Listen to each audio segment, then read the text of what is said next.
sustancia. ¿Ok? O sea, en moles, en otras palabras, ¿no? Son reacciones molares. ¿Ok? Bien, otra idea más sobre estequiometría, chicos.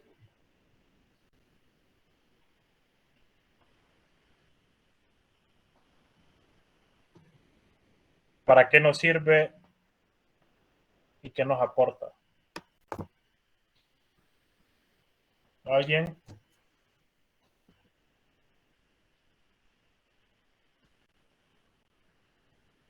No sé si ya lo dijeron, pero para la cantidad de reactivo, cuánto hay de reactivo y cuánto hay de producto, algo así. Ok, muy bien. Eso está muy bien.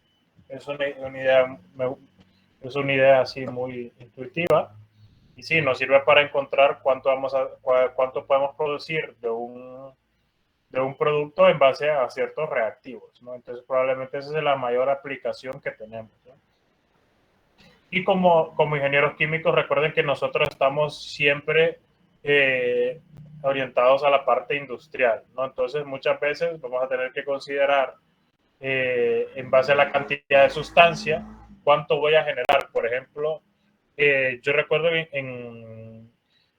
antes en introducción, no sé si lo hacen así ahora, antes en introducción siempre nos ponían un ejemplo se ponía un ejemplo de la formación de cómo neutralizar ácido clorhídrico. Creo que ya lo habíamos comentado por ahí, ¿no?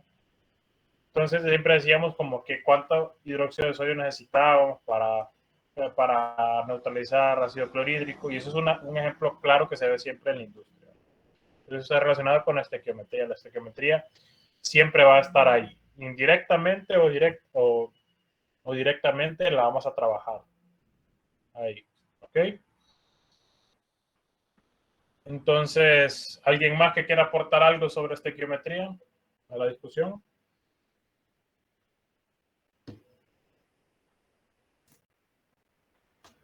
Si yo les digo estequiometría, ¿qué es lo primero que se les viene a la mente?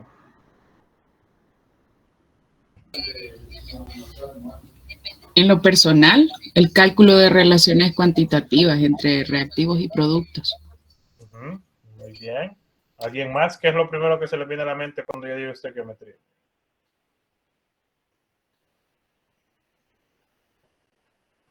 ¿Qué es lo que hacemos siempre con una ecuación? Esto lo vieron en el colegio seguramente. El balance. Bien, balanceo. Ok, el balanceo, porque nosotros podemos conocer los componentes que interactúan en una reacción química, pero la estequiometría nos va a ayudar a traer ese balance, ¿no? A encontrar cuánto realmente voy a necesitar, ¿no? Yo puedo saber de que reacciona, por ejemplo, que reacciona el hidróxido de sodio con el ácido clorhídrico, reacciona, pero la estequiometría me va a ayudar a saber cuánto necesito de uno para que reaccione con el otro y viceversa, ¿no? Entonces, como que lleva a ese nivel cuantitativo, ¿no? A las reacciones químicas, ¿no? Entonces, muy bien. ¿Okay? El balanceo, ¿no? El balanceo de las ecuaciones es lo que vamos a ver aquí. Entonces, para que una ecuación represente estas cantidades exactamente, debe estar balanceada, ¿no? El mismo número de cada tipo de átomos debe aparecer en ambos lados de la ecuación. Entonces, básicamente, la estequiometría viene siendo una derivación del principio de conservación de la materia, ¿no? Lo que yo tengo en la entrada voy a tener a la salida, básicamente. Eso es lo que tenemos que saber, ¿no? El procedimiento para el balanceo, pues las fórmulas de la izquierda son llamadas reactivos, los de la derecha son llamadas productos, ¿no? Y están separadas por una flecha cuyo significado es da, produce o rinde o forma, ¿no? La flecha. ¿Ok? Un segundo. Pues.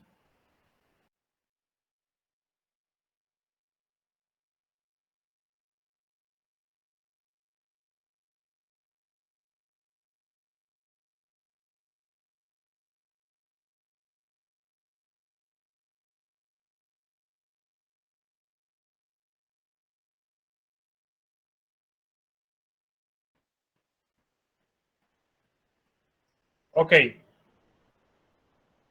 Entonces, y también tenemos el signo que aparece entre fórmulas, ¿no? De dos reactantes o de los productos también, ¿no?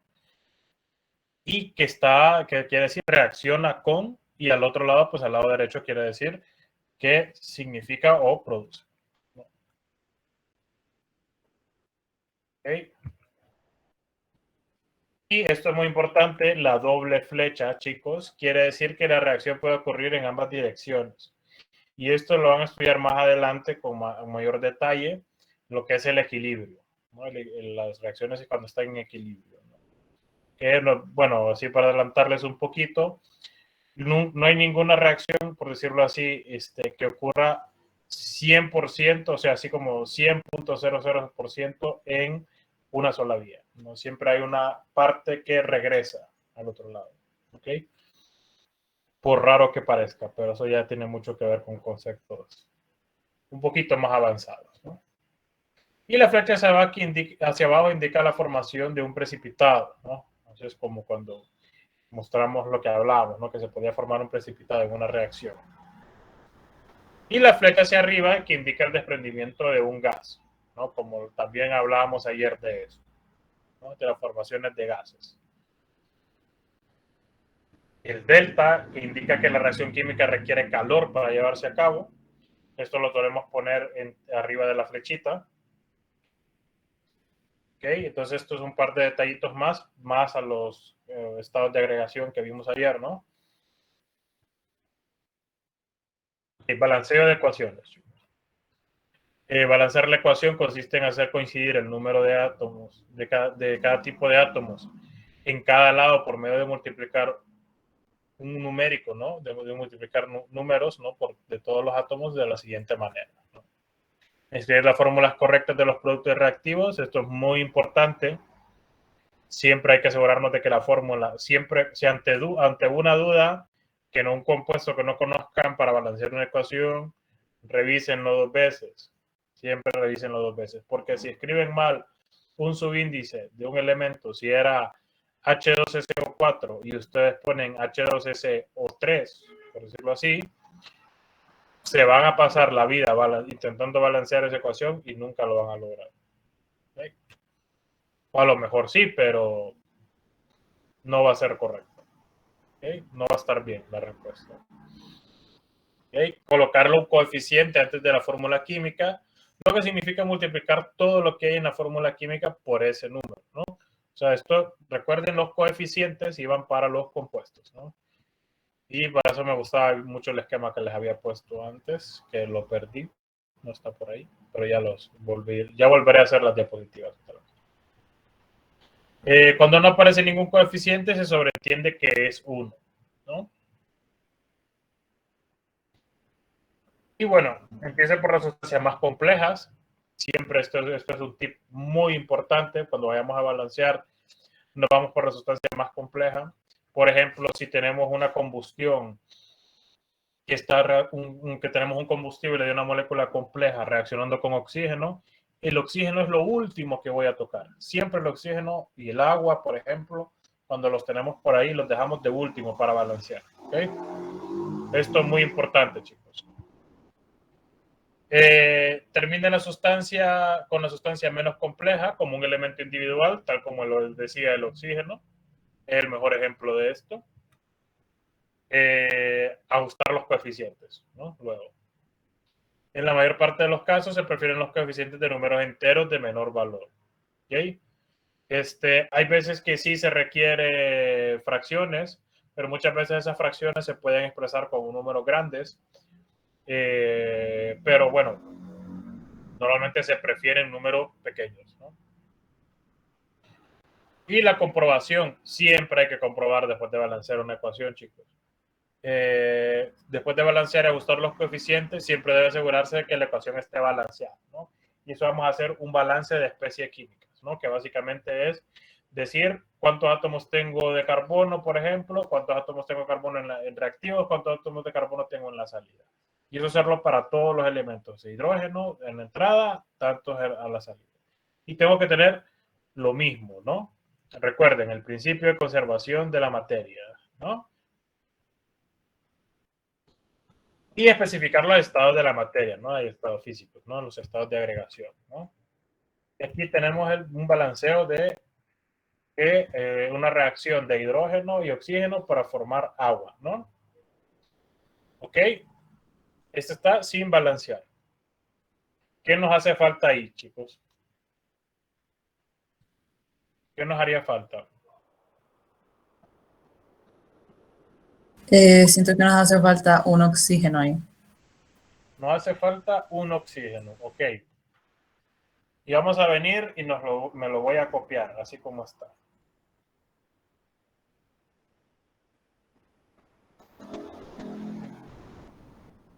Me lo voy a copiar así como está. Lo único que el miro estaba cerrado.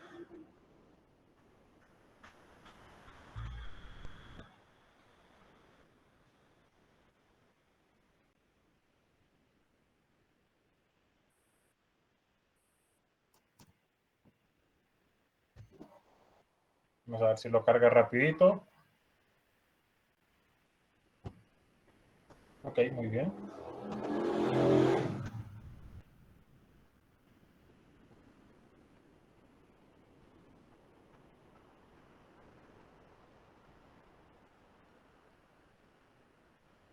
Ok. Ok, estoy otra vez, ¿no?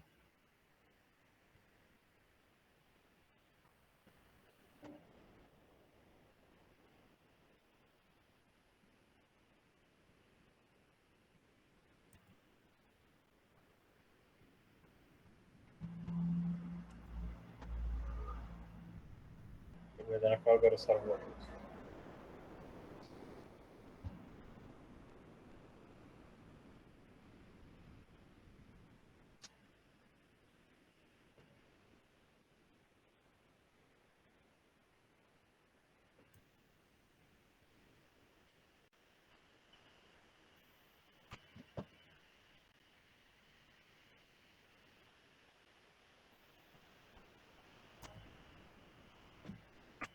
Ok.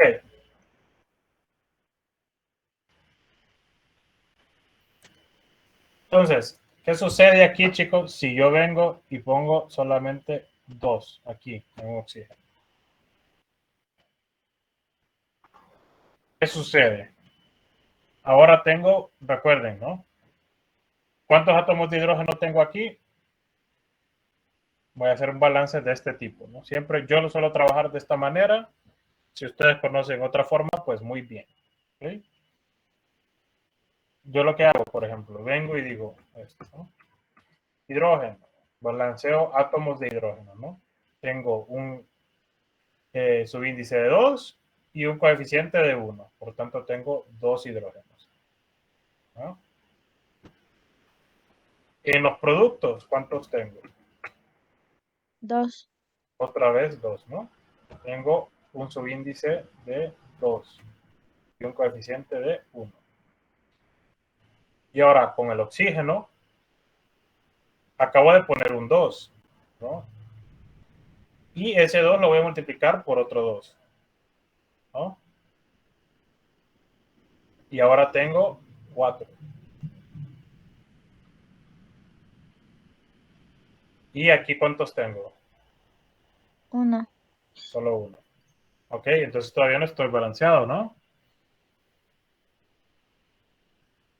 ¿Qué más puedo hacer ahí?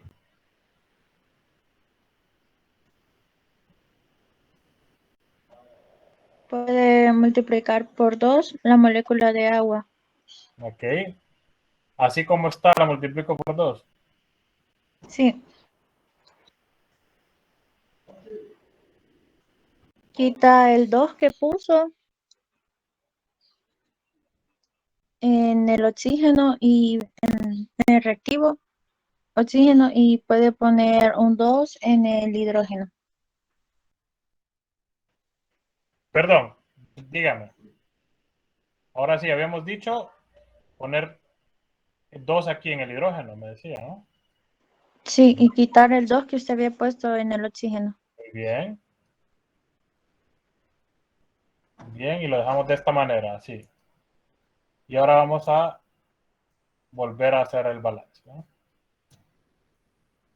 Entonces ahora tengo 2 de hidrógeno, 2 moléculas de hidrógeno por un subíndice de 2, esto es 4, ¿no? Aquí tengo 2 subíndice, un coeficiente de 2 por un subíndice de 2, esto otra vez 4. ¿Okay? Y oxígeno tengo 2 con un coeficiente 2 perdón, un coeficiente 1 y un subíndice 2. Y aquí tengo un coeficiente 2 y un subíndice 1. Entonces ahora tengo 2. ¿No? Entonces esta es la forma que podemos utilizar para balancear.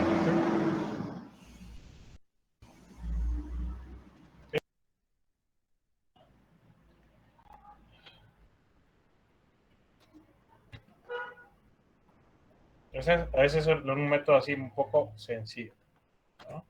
Esta es una ecuación súper sencilla. Vamos a llegar a esta misma respuesta, ¿no? Que necesitamos eran esos coeficientes. Y ahora tenemos esta, así como está. Rápidamente, chicos, ¿qué falta ahí? ¿Qué podemos hacer ahí? Poner un coeficiente 2 en el producto y en el reactivo de magnesio. Coeficiente de 2 en el magnesio. Y luego otro en el producto. En el producto. Así, ¿no? De esta manera. Y ahí ya tendríamos balanceado, porque si se fijan, el oxígeno queda balanceado, ¿no? Con 2.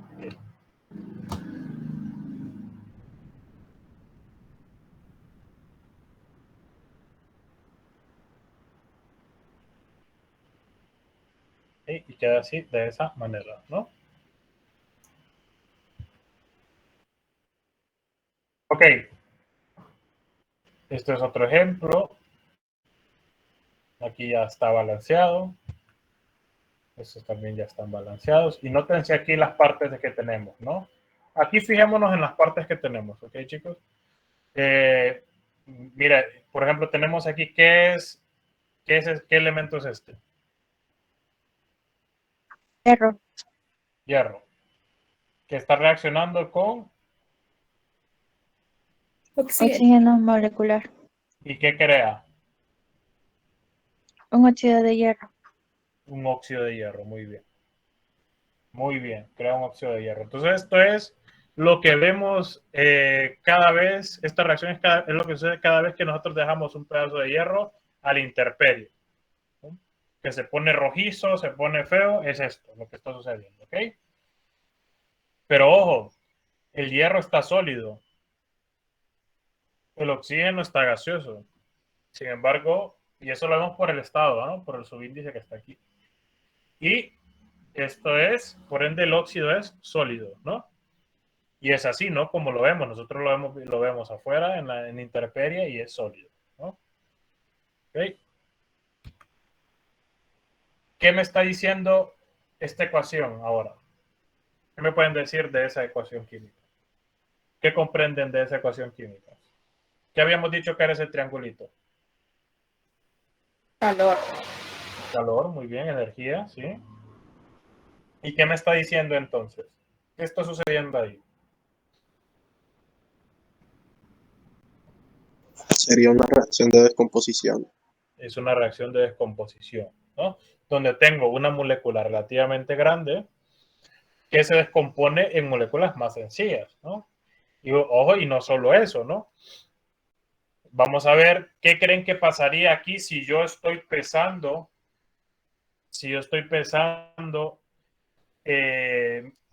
mi materia o mi sustancia durante yo estoy generando esta reacción. Imaginémonos como que yo vengo y así como lo que hicimos, lo que vimos en la practiquita esta, ¿no? Que calentábamos un compuesto y medíamos el peso después, ¿no? ¿Qué sucedería aquí con la masa? ¿Qué creen que ustedes que sucedería con la masa aquí? Si yo peso reactivos y después peso productos, ¿qué sucedería con la masa? ¿Qué puedo esperar yo de la masa? Que sea menos para el oxígeno liberado. Muy bien, que sea menos por el oxígeno liberado, ¿ok?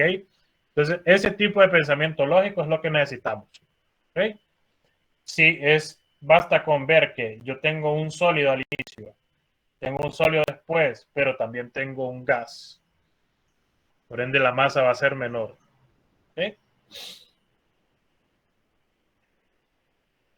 Aquí que vemos, por ejemplo, esto es una reacción. Bueno, aquí no podemos sacar mucho, son dos sólidos, ¿no? Que reaccionan. Y este tipo de reacción, creo que ya la conocen, porque quedamos de leer los tipos de reacciones, ¿no?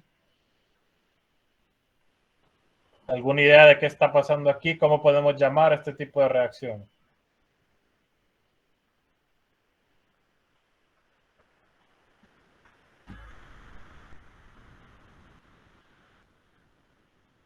¿No? De doble sustitución. Una doble sustitución. Muy bien. ¿Y esta?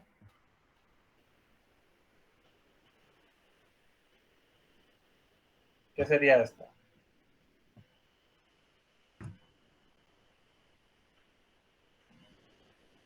De descomposición. Una descomposición, ¿no? Siempre que miremos una molécula compleja que se descompone en varias moléculas, eso es una descomposición, ¿no? Okay, y aquí pues, ya lo vamos a hablar un poquito más a detalle. Quiero fijarme aquí. Ok, sí. Ok, sí es lo que sigue.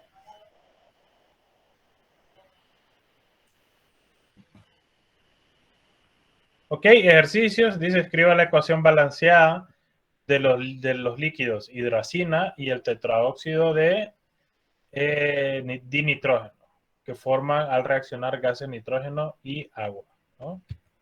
Ok. Bueno, ahí ya la puso balanceada. Esperaba que me diera los compuestos, ¿no? Pero bueno, esto es un ejemplo de lo que podemos esperar, ¿no? Ok. Esto es un ejemplo que podemos esperar, que me dicen, solo me dan los reactivos y me dicen que va a generar algo, ¿no? Y va a generar nitrógeno, me dice que es nitrógeno, gas nitrógeno y agua, ¿no? Okay. Entonces normalmente me van a dar solo la parte que está en negro, ¿no? Y esto ya lo tengo que balancear, ¿no? Muy importante aquí, recuerden que en este parcial ya vamos a dar, en la última parte de este parcial vamos a dar la parte de nomenclatura. Entonces aquí ya pues es normal que yo les vaya a dar normalmente el nombre de la molécula, no en una nomenclatura X o Y, y ustedes tengan que escribir esa fórmula, ¿no? Esa fórmula molecular. Entonces eso ya lo van a ver en este parcial, ¿no? Y el dióxido de silicio, pues que reacciona con carbón en polvo para formar carburo de silicio sólido y monóxido de carbono. ¿Okay? Estos compuestos creo que sí los podemos encontrar, ¿no? Vamos a ver si me deja aquí escribir.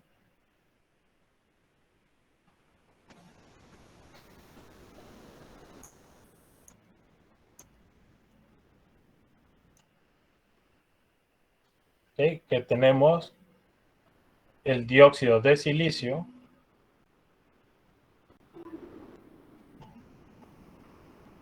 que reacciona con carbón en polvo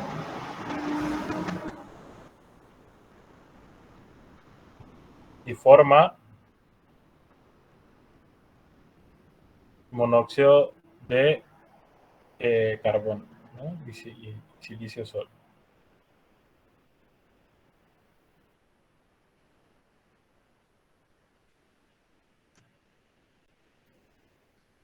Okay, ¿cómo puedo balancear esa ecuación? ¿Qué me pueden comentar ahí? Ah, y ojo, aquí nos faltarían los estados de agregación, ¿no? ¿Cómo creen que sería? Este me dice que es sólido. ¿Y estos qué creen que serán? El dióxido de silicio creo que es gaseoso. El dióxido de silicio es sólido también. Es sólido. Y aquí me falta este sí. Es sólido. El silicio. ¿Ustedes saben dónde encontramos silicio, chicos? ¿Recuerdan que lo hablamos un poquito? ¿Dónde encontramos silicio?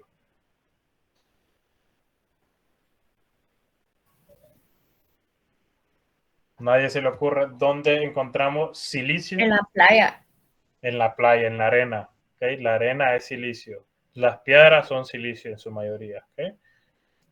Entonces siempre imagínense silicio, imagínense arena, ¿no? Piedra, cosas así, ¿no? Ingeniero, ¿Sí? en la primera parte del producto, ¿por qué puso solo silicio? Ahí dice carburo de silicio. No, dice dióxido de silicio. No, en el producto. Para formar carburo de silicio. Ah, solo. carburo de silicio, es verdad. Carburo de silicio, es verdad. Perdón, no me había fijado. Ahora, esperen. Ok. Está aquí el... Oye, ¿cómo borro aquí? Esto era aquí.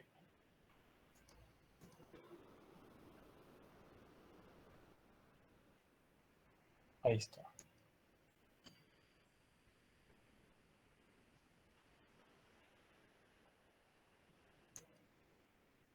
No me gusta escribir aquí, pero bueno. Como está el miro ahí lento. Ok, sería así. Carburo de silicio, tiene toda la razón. Entonces, este sólido, ¿cómo esperan que sea? ¿Qué se les ocurre a ustedes? Sólido. Sólido también, ¿no? Si tenemos, porque, bueno, no tenemos una forma así de decirlo, de predecirlo, pero sí, normalmente me puedo esperar que si de dos sólidos salga otro sólido, ¿no? Y el monóxido de carbono, ese sí ya lo conocemos. ¿Qué estado tiene ese? Gaseoso. Gaseoso, ¿no? Gaseoso. Ok, y ahora, ¿cómo está esta ecuación? ¿Cuántos silicios tengo aquí? Aquí tengo un silicio y aquí tengo otro silicio, ¿no? Puedo ver ahora el oxígeno. ¿Cuántos oxígenos tengo aquí? Aquí tengo 2 y aquí tengo 1. ¿Cuántos carbonos tengo aquí? Aquí tengo 1 y aquí tengo 1 aquí y otro aquí. Por tanto, tengo 2. Entonces mi ecuación no está balanceada. Ok. Ideas. ¿Qué puedo hacer aquí? Agregar un coeficiente en CO. En el CO. Sí, en el monóxido de carbono. Ok. ¿Qué coeficiente pondríamos aquí?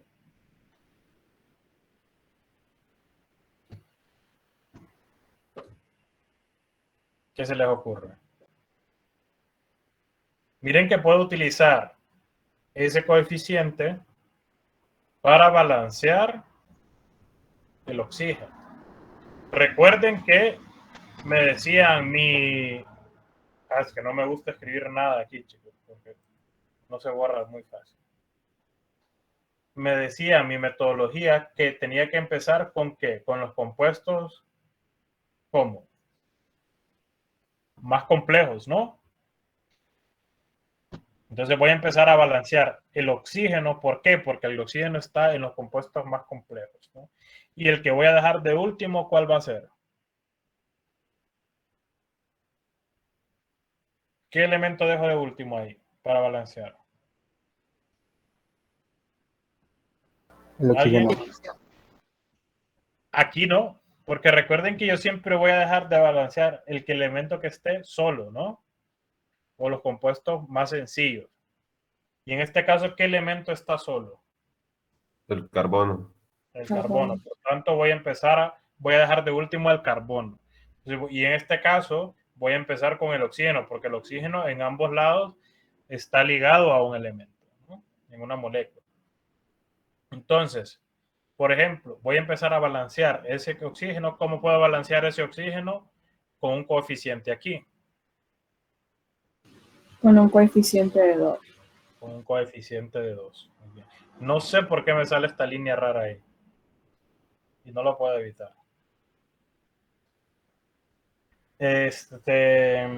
Ok, entonces ahora ya mi oxígeno me quedaría balanceado como 2, ¿no?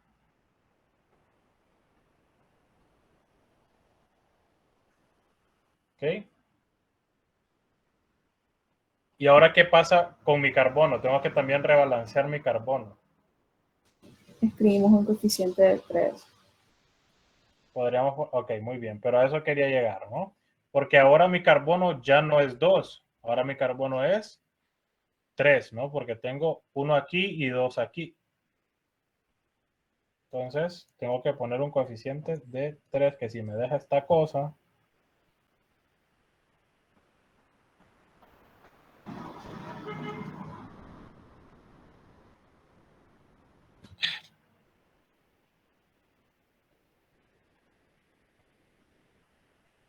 y es que aquí no ni existe el control Z.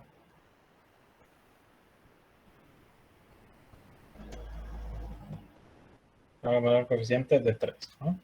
Y ahora sí, tendría aquí 3 y aquí 3. Esto es un 3, chicos. Así. Ok. Y ahora sí estaría balanceado, ¿no? Y vamos a ver si esa es la respuesta, ¿no? Voy a borrar todo. Esta cosa. Ok, que es así, ¿no? Tenemos un coeficiente de 2. De esta manera, ¿no? Ok. Y ese es, así estos son ejemplos sencillitos de balanceo de ecuaciones, ¿no? Son los principios que tenemos que utilizar siempre, ¿no? Y ahora sí. Tipos de reacciones químicas, ¿ok? ¿Qué me pueden comentar, chicos? ¿Qué entendieron sobre las reacciones químicas respecto a a su relación con la energía?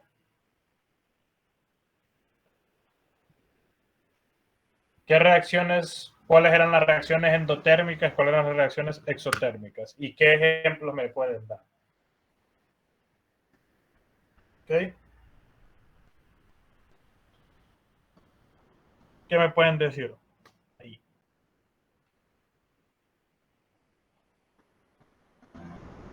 Las reacciones exotérmicas son las que liberan calor y las endotérmicas son las que necesitan. Un ejemplo de exotérmica puede ser como cuando combinamos cloro con ACE, libera calor. Muy bien, muy bien. Muy bien. Y de hecho hay, sí, Una endotérmica creo que puede ser el agua con azúcar. muy bien, sí.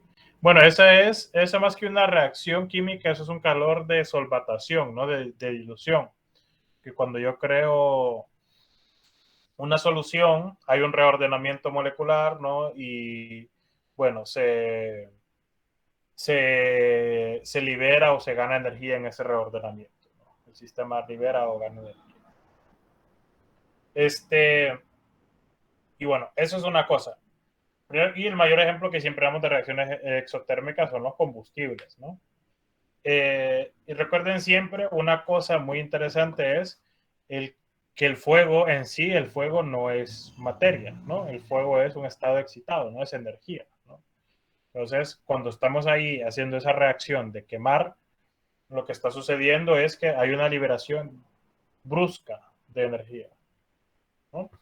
Entonces, y ya después eso pues tiene que ver mucho con la definición de temperatura, ¿no? La temperatura ya lo vamos a ver un poquito más cuando estemos estudiando gases, pero que la temperatura es una medida, ¿no? Del movimiento que existen en las moléculas, ¿no? Eso lo vamos a ver un poquito más en el último parcial de gases. Ahí lo vamos a hablar. Okay, entonces, ¿qué tanto excitan esas moléculas? ¿Qué tanta energía aporta? Eso depende de la cantidad de energía, ¿no? De la que libera la reacción, ¿no? En ese caso, el fuego es muy muy conocido por eso, ¿no? Y las combustiones son muy conocidas por eso, ¿no?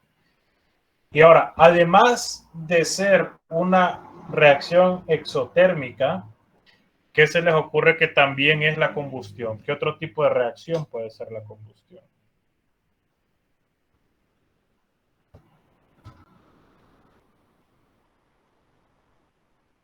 De oxidación. Puede ser una reacción de oxidación, muy bien. Una reacción de oxidación, ¿no? Donde tenemos dos productos diferentes, ¿no? Ya hemos hablado que normalmente lo vamos a encontrar con esos productos que son dióxido de carbono y agua, ¿no? ¿Ok? Y aquí un ejemplo de reacción endotérmica que damos aquí siempre es la hidrólisis del agua, ¿no? Esto quiere decir que la energía necesita, ve que la reacción necesita energía para llevarse a cabo, ¿no? Y que va a absorber energía del ambiente, ¿no? Por decirlo así. ¿Ok?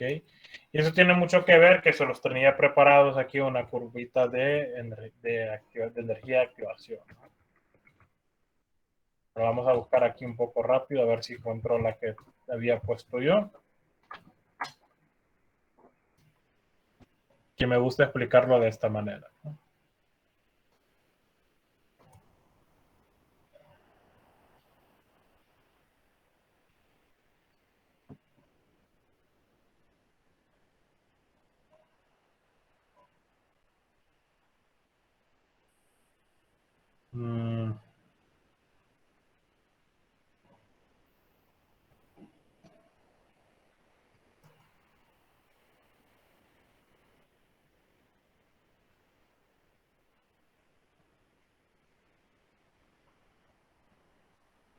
No la encuentro, chicos. Que era la que utilizaba para mostrarles la...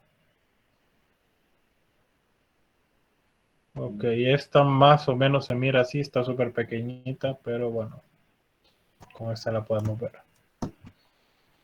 Ok, esta curvita aquí. Entonces, si si esta línea de aquí es la energía de los reactivos y esta es la energía de los productos, ¿no? O sea, izquierda reactivos, derecha productos. ¿Cuál de estas dos se imaginan ustedes que es endotérmica y cuál se imaginan que es exotérmica?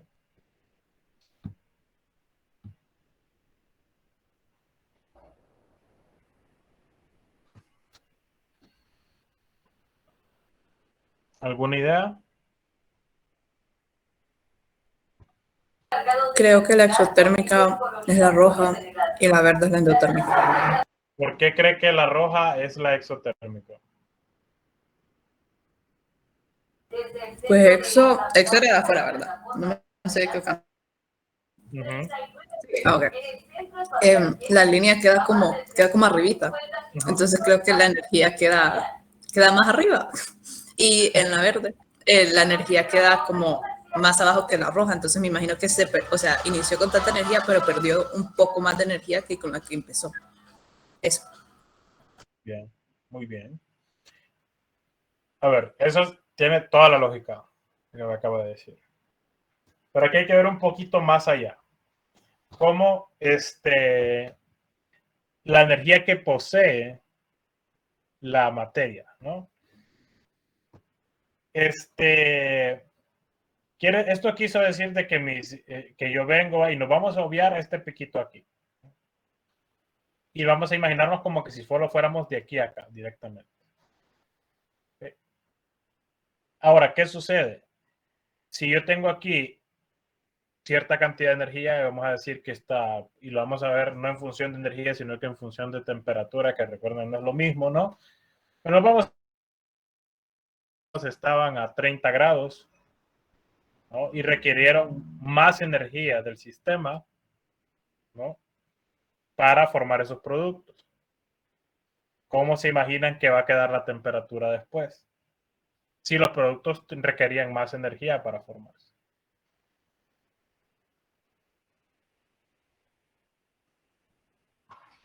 Recuerden, y aquí tenemos que ir pensando siempre, ¿no? Eso, y más lo van a ver en general 2. Tenemos que ir pensando que ahí siempre que algo gana calor, lo otro pierde calor, ¿no? Entonces, realmente aquí lo que sucede es de que como los productos requieren más energía que los reactivos para formarse, esa energía la va a absorber del ambiente. Esa energía la va a absorber del ambiente. ¿Okay? Entonces, como la absorbe del ambiente, ¿cómo se ve la energía de ese ambiente? ¿Cómo se va a ver la temperatura del ambiente? Se va a reducir. ¿Okay? Por tanto, va a haber un descenso en la temperatura. Entonces, pese a que parece lo contrario, esta sería una reacción endotérmica y esa sería una reacción exotérmica, porque se libera toda esta diferencia de energía, ¿no? ¿Qué sucede con la energía de, podemos ver, por ejemplo, energía de una reacción de combustión, ¿no?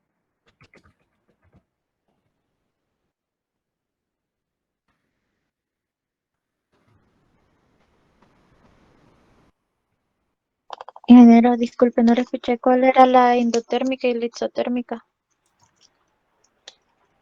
Esta, la azul, es exotérmica.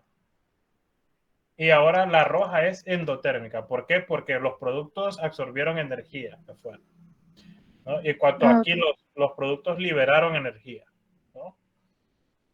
¿Okay? Y eso queda más claro en esta que sigue, que les quería mostrar. Que se me perdió.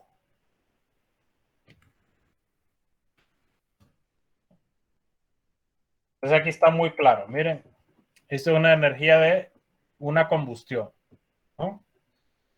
Empiezo con los reactivos en un estado de energía alto y se libera y quedan los productos en un estado energético bajo. Y toda esta cantidad de energía que va del punto a este punto de reactivos a los productos, esta cantidad de energía se liberó. Y se liberó al ambiente. Por tanto, esa es una reacción exotérmica. Bueno, y está claro, ¿no? No hay nada más exotérmico. Bueno, sí hay cosas más exotérmicas, pero no hay mejor ejemplo de una reacción exotérmica que una combustión, ¿no? Aquí está claro, ¿no? Hay una energía de liberación. Se libera una energía. ¿Ok? Eso es con respecto a las reacciones exotérmicas y endotérmicas. ¿Ok? Y luego, pues, según el comportamiento de la sustancia, podemos tener reacciones de combinación, reacciones de descomposición, de desplazamiento y de doble desplazamiento. ¿Ok? ¿A alguien se le ocurre una reacción de combinación que ya hemos visto por ahí? El agua. ¿Cuál? El agua. El agua. Muy bien. La La sal formación. también. ¿Cuál, Miss? La sal. La sal depende de cómo la estemos formando. Los óxidos. Sodio y cloro. Los ácidos normalmente son dobles desplazamientos. Por ejemplo, la reacción que les vengo comentando, que la vamos a ver aquí, la de neutralización del ácido clorhídrico. Y que ojo, que vamos a obtener sal. Por eso les digo que depende de cómo obtengamos esa sal.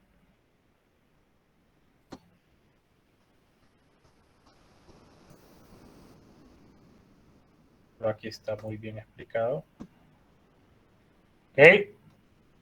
Aquí tenemos ácido clorhídrico y óxido de sodio, ¿no? Esto es una reacción ácido-base. Y ojo, miren lo que me forma aquí. Me forma sal y me forma agua. ¿Qué tipo de reacción es esta? ¿Qué creen ustedes que es? Doble sustitución. Hay una doble sustitución, ¿no? Y bueno, particularmente esto es una reacción típica ácido-base, ¿no? Que se estudian por separado.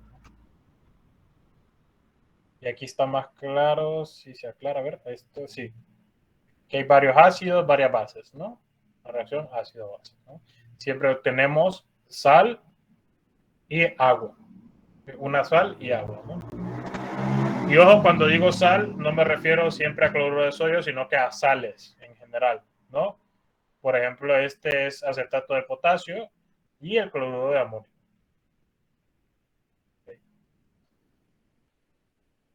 Entonces, eso, ¿no?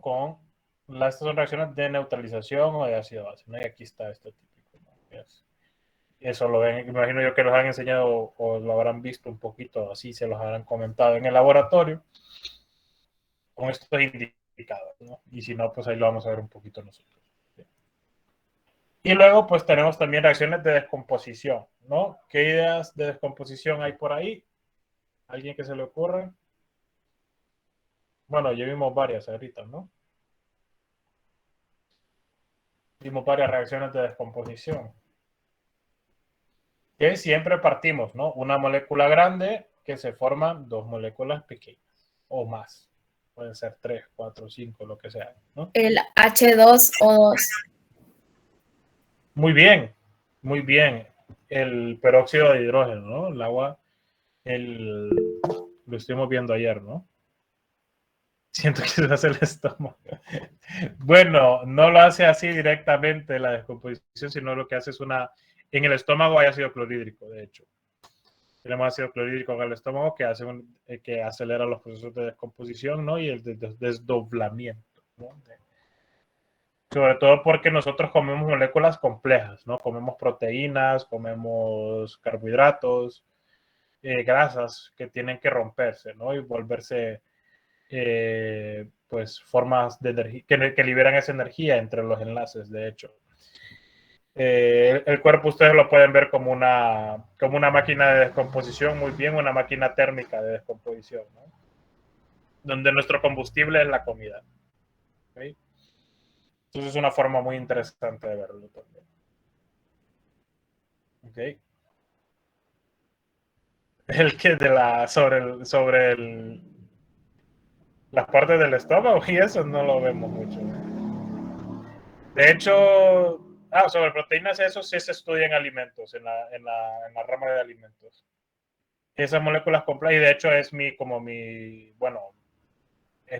especialización es en alimentos y particularmente trabajo con polímeros. Entonces, trabajo mucho esa parte de macromoléculas. Y bueno, la química varía muchísimo. De hecho, las descomposiciones de polímeros son muy interesantes y hay mucho estudio de eso ahora. De hecho, en mi laboratorio estudian particularmente la descomposición de polímeros biodegradables, ¿no? De polímeros para evitar el envase alimentario normal, ¿no?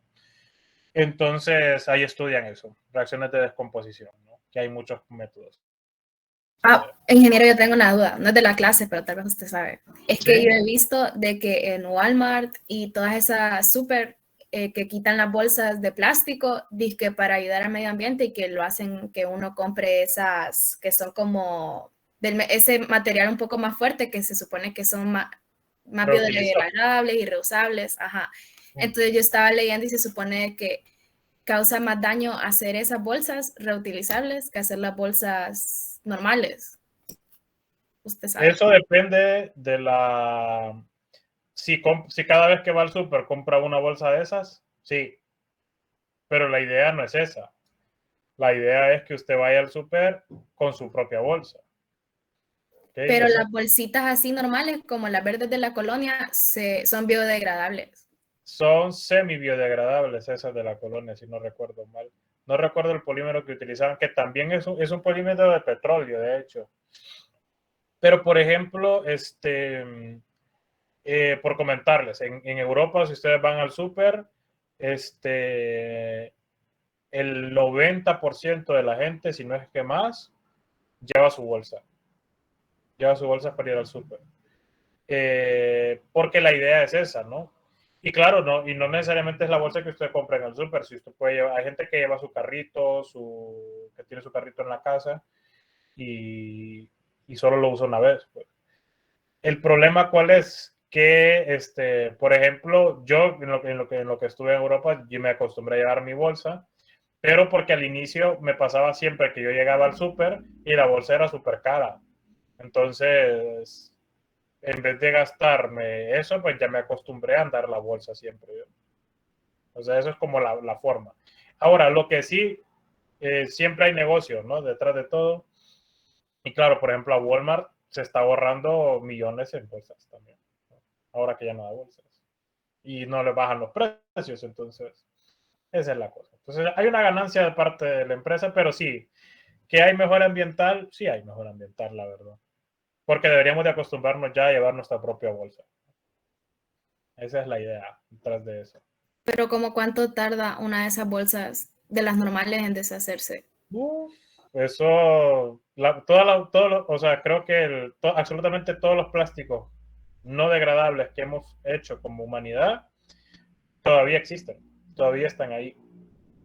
Estamos hablando de que los que se tardan menos tardan 400 años y los que tardan más tardan 2000, 2500 años o cosas así.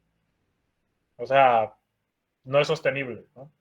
Ahora, en mi investigación, lo que les mandé, la idea es esa, ¿no? Hacer polímeros de ese tipo. Que tardan, por ejemplo, yo había hecho uno de los primeros materiales que trabajé, que es en almidón, que se basa de almidón, eso pues en horas, en contacto con el agua, en horas ya no existe. Y otro material que es un poquito más resistente, tarda, creo que estaba el periodo en 3 meses, estaba en compostaje. Entonces, es una diferencia abismal, ¿no? Esa es la idea. Okay. Gracias por resolverme la duda. Bueno, bueno, chicos, dejamos ahí estas para el lunes, ¿no? No sé si tienen alguna dudita por ahí con esto o con el otro tema, no importa, no importa. Seguiríamos con las reacciones redox para el lunes, ingeniero. Podríamos ver las reacciones redox, vamos a ver, es que se me ha, como les digo, como perdí la disca.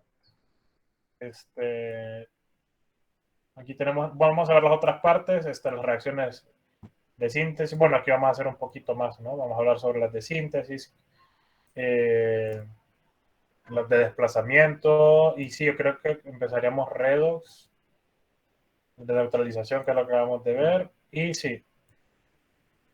Vamos a ver estas aquí. Póngale que vamos a llegar hasta redox, ¿no? Vamos a ver las reacciones de desplazamiento, reacciones de sustitución, neutralización, que es lo que estuvimos hablando ahorita, y redox, ¿no? Vamos a hablar ya sobre redox. ¿Okay? Yo creo que hasta ahí nos dará para el lunes. ¿Okay? Y luego ya hablamos sobre cómo leer las ecuaciones y eso. ¿Ok?